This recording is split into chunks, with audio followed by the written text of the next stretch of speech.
Once again, England defeated Pakistan in the T20 World Cup in 26. Yes, ladies and gentlemen, but it's not the first time. It's the fourth defeat. The first one was in 2009 T20 World Cup, then in 2010, 2022 World Cup final, and now in 2026.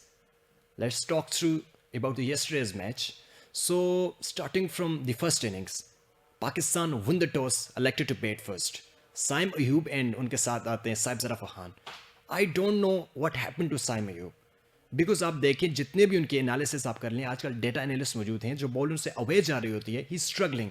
And if the bowler is Jofra Archer is bowling over 145 kph, for sure वो आपकी skills को test करेगा. सो आप analysis कर लें, जो भी ball Saim Ayub से अवे जा रही थी, Saim Ayub was unable to play.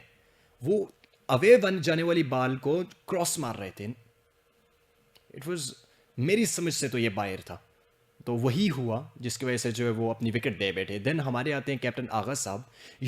आपके सामने डाउसन आए हुए, स्पिनर लगाए हुए हैं कि क्योंकि वो जानते हैं वो आप बड़ी हिट के लिए जाएंगे, क्योंकि you are the best player of spin in this team. And still जो है वो उन्होंने एक ही फील्डर लिया हुआ है लॉन्ग ऑफ पर, और वहां पे ही आप शॉट खेल देते हैं एंड ओवरटर्न को आप कैच दे देते हैं. I don't understand where is game awareness. Then after that we talk about Babar Azam, the king Babar Azam. After the T20 world cup in 21 till now जितने भी SEC या ICC के इवेंट्स हुए हैं, उन्होंने बहुत बड़ा परफॉर्म किया. लाइक ओवर 300 रन उन्होंने किए थे 2021 में. अभी तक सब T20 इवेंट्स में मिला के भी उतने रन नहीं है, और strike rate less than 100. So I don't understand कि वो कहाँ पे ये नंबर 4 पे फिट होते हैं, because he is a top order player, specially in T20 जो इनिंग्स को एंकर करते हैं.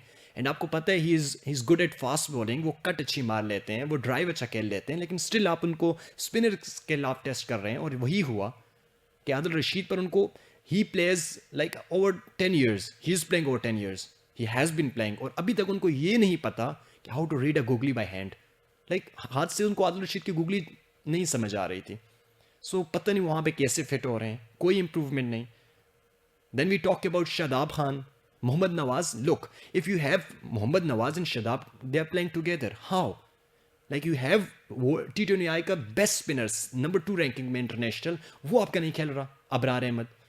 सो ये सोच से बाहर, समझ से बाहर है. नवाज को आप देखें, वो बॉलिंग में भी उस तरह, बैटिंग में भी वो जो है वो आके पहली बॉल पर आउट हो गए. शदाब ने अच्छा किया 11 बॉल में 23. Sahibzada Farhan was, he played incredibly well. He was absolutely on the spot.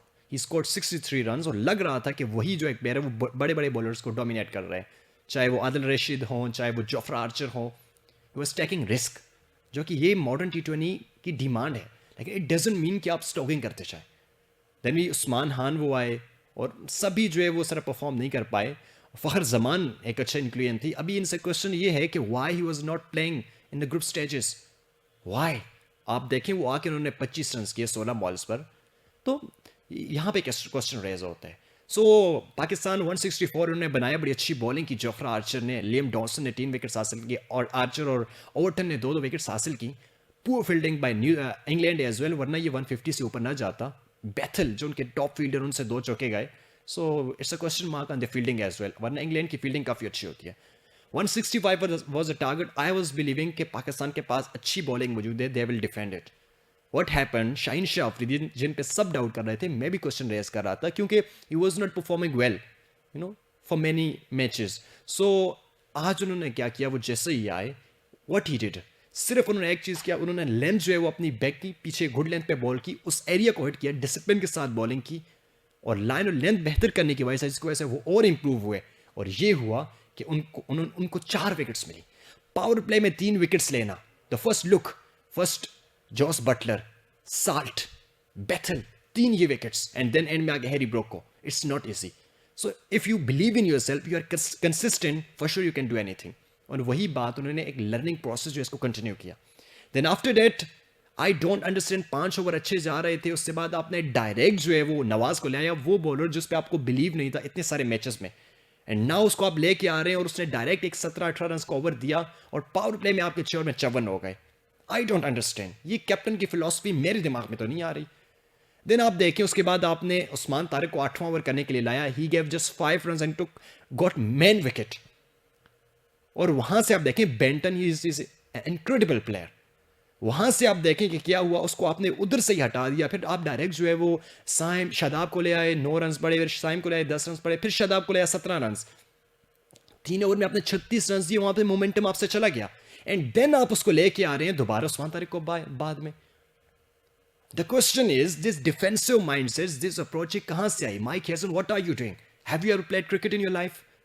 Salman Ali Agha, आप ये कैसे टीम चला रहे हैं? आप 165 टारगेट बेसबॉल स्ट्रेटजी की टीम जो छक्के मारना जानती है उसके सामने डिफेंड कर रहे हैं। हैरी ब्रूक जो टेस्ट मैचेस में आपके सेंचुरियां कर रहे हैं 50 बॉलों पर, उसके अलावा आप जो है वो टारगेट कैसे डिफेंड कर रहे हैं कि लंबा लेके जा रहे हैं? You need to attack from the first ball, जैसे शहीनशाह अफरीदी ने किया, लेकिन because of your poor mindset, lack of planning, lack of management, ये सब की वजह से प्रेशर को हैंडल ना करना, डिसीजंस प्रॉपर ना लेना, राइट टाइम पे जो डिसीजन होते हैं उसको वजह से आप मैच हारे। आपको आप देख लें, आप उस्मान तारिक को वहीं पर ये लाते, एक विकेट हैरी ब्रूक की निकाल लेते, तो देखें एंड में ही मैच फंस गया था जब 8 आउट हो गए थे। So there are many question ladies and gentleman, I am so depressed because I want Pakistan to play semifinal और फाइनल, लेकिन अब सिचुएशन बिल्कुल मुश्किल लग रही है, क्योंकि ये इस सिचुएशन में उन्होंने खुद अपने आप को डाला है। लुक एट सलमान अली आगा, कैसे डिसीजन उन्होंने लिए। Are you a leader? Once he said कि अगर मेरी कैप्टनसी में मोहम्मद हारिस एंड हसन नवाज बड़े प्लेयर ना पढ़ने, मैच विनर्स ना पढ़े, it means I am a failure. You are a failure because what you are doing, whatever you are doing, it seems like you don't have a brain. So unfortunately, ladies and gentlemen, because of these all mistakes, lack of planning, not handling pressure, not taking good decisions at the right time, etc., and lack of taking responsibility, Pakistan lost this match and it's a fourth defeat in the T20 World Cup against England. Now the situation is, वो हारे, वो जीते, वो फ्लांक को हराए, हम ये करें, पहुंच जाए। So these are all the reasons, ladies and gentlemen. What do you think about it? Tell me in the comments कि क्यों पाकिस्तान हारा, कौन कौन से reasons थे, बताएं कमेंट बॉक्स में। That's from my side. Thank you so much.